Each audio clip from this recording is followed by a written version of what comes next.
In the vast history of the NBA, the bad boys of the Detroit Pistons undoubtedly stand out as a unique and highly controversial group.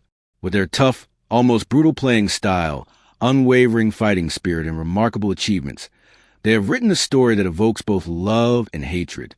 Let's take a journey back to that passionate and combative basketball era and explore the rise, glory, and decline of the bad boys in depth. A stunning debut. The emergence of a tough playing style. Imagine the 1988 NBA court, where the Pistons emerged like a dark horse in the shadows, shocking the entire league with an unprecedented defensive strategy. The 94-foot full court press. This was not a traditional general form of defense, but an all-out war across the entire court. The Pistons players were like tireless hounds, chasing and pressuring their opponents on every inch of the court. They collided and harassed their opponents mercilessly, launching a full-scale attack on both the physical and psychological fronts. Bill Laimbeer was the poster boy for the bad boy style. He often subtly placed his foot in the landing area of opponents just as they were about to land after a jump shot. This dangerous move was like a hidden trap in the shadows, ready to injure his opponents at any moment. Many players suffered at his hands, making Laimbeer one of the most hated players in the league. But the Pistons didn't care about the outside criticism. Their strategy was highly effective. In 1988, the team won a franchise record 54 games, with an average of 25,000 spectators per game. The stadium was packed, and fans cheered them on wildly. The Pistons' defensive efficiency also ranked second in the league. With this aggressive style of play, they advanced through the playoffs, defeating the Washington Bullets and then dealing a heavy blow to Michael Jordan and his Bulls in the second round, sending shockwaves to the entire league. The arduous rise, the underdog's journey to greatness. Looking back to the early 1980s, the Pistons were at the bottom of the barrel. In 1980, they lost 66 games, a dismal record that plunged the team into the abyss of despair. In 1981, things didn't improve, and they lost another 60 games. Their home stadium, the Silver Dome, which could accommodate 82,000 people, only attracted a meager 5,000 spectators per game. The empty stadium was desolate, like a forgotten ghost town. Due to the team's poor performance and Detroit's poor security situation, no player wanted to play for the Pistons. The city seemed to be abandoned by the basketball world. However, fortune often turns in unexpected ways. In the 1981 NBA draft, the Pistons have a ray of hope, Isaiah Thomas.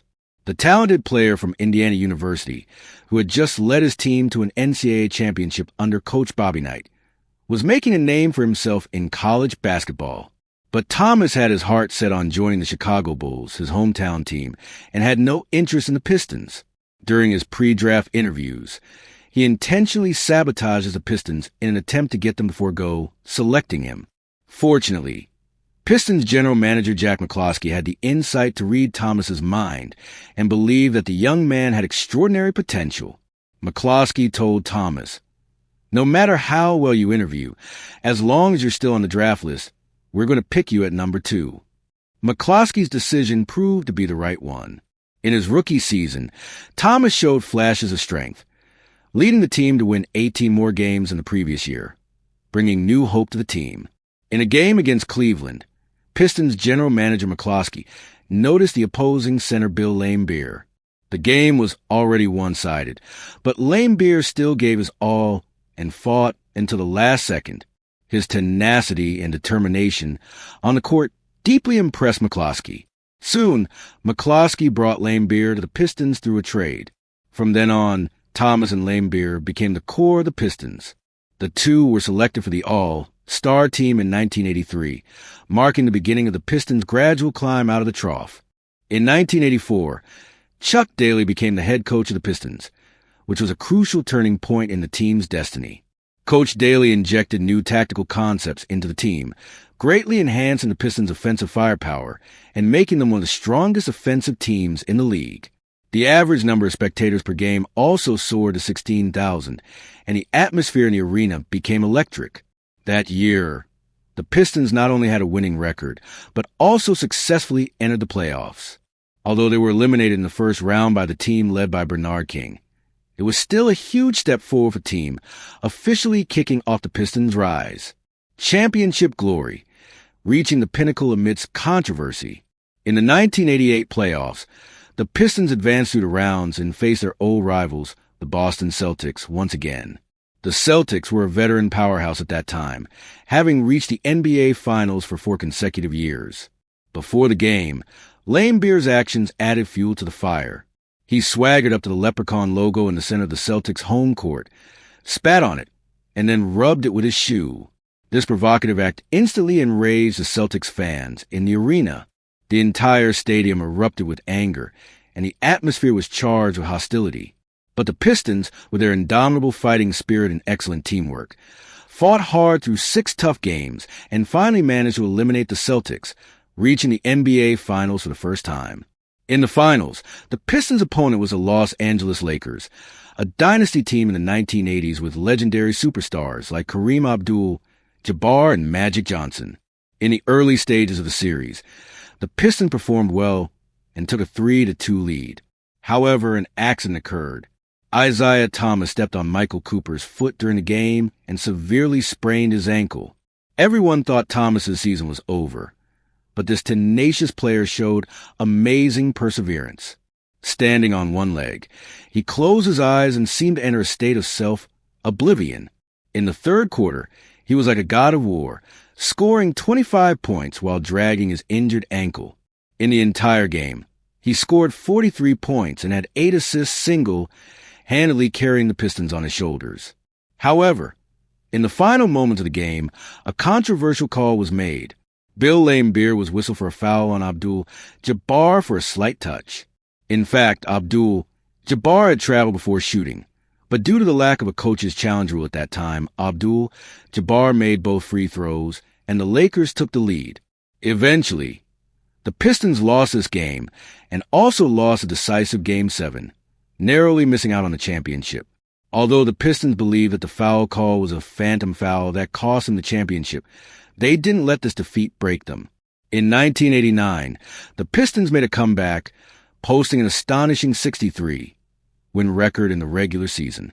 In the playoffs, they swept the Celtics and the Bucks, demonstrating their dominant force. In the Eastern Conference Finals against Michael Jordan's Bulls, Coach Chuck Daly developed the famous Jordan rules. This set of rules was designed to limit Jordan, using various legal and semi-legal means.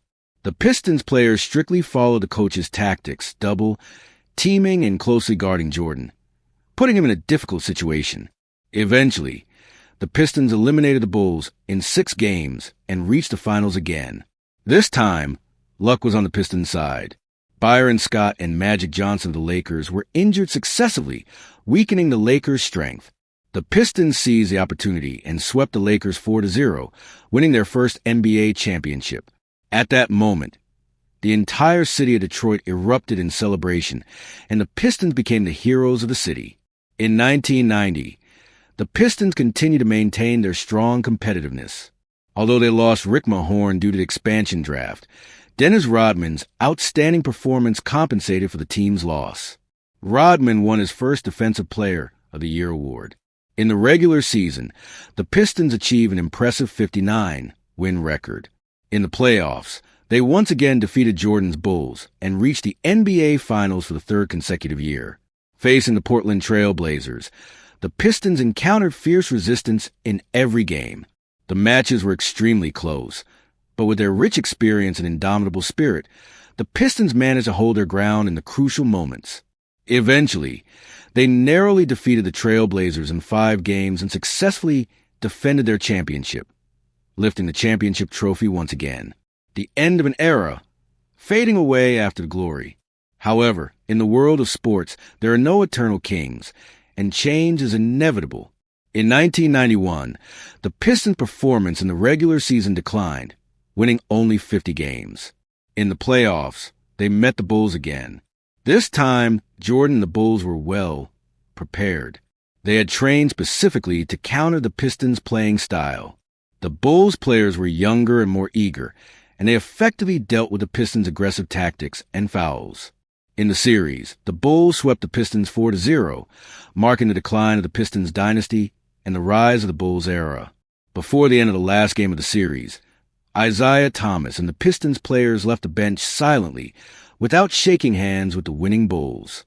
This behavior caused a huge stir at the time and was criticized for lacking sportsmanship. In Michigan, their actions were regarded as those of street bullies, and they were widely condemned everywhere else. This incident became a symbol of the end of the bad boys era. In 1992, the Pistons lost in the first round of the playoffs, and in 1993, they failed to even make it to the playoffs. The once glorious bad boys began to fall apart. After the 1993 to 1994 season, Dennis Rodman left the team. In 1994, Isaiah Thomas ended his career due to an Achilles injury, and Bill Laimbeer retired as well.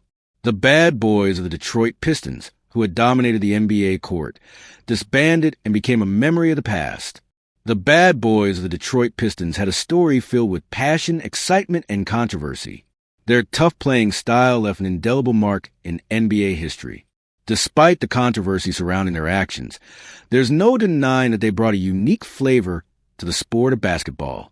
They were both heroes and villains, and their legendary tales will continue to be told in the basketball world, inspiring generations of basketball enthusiasts.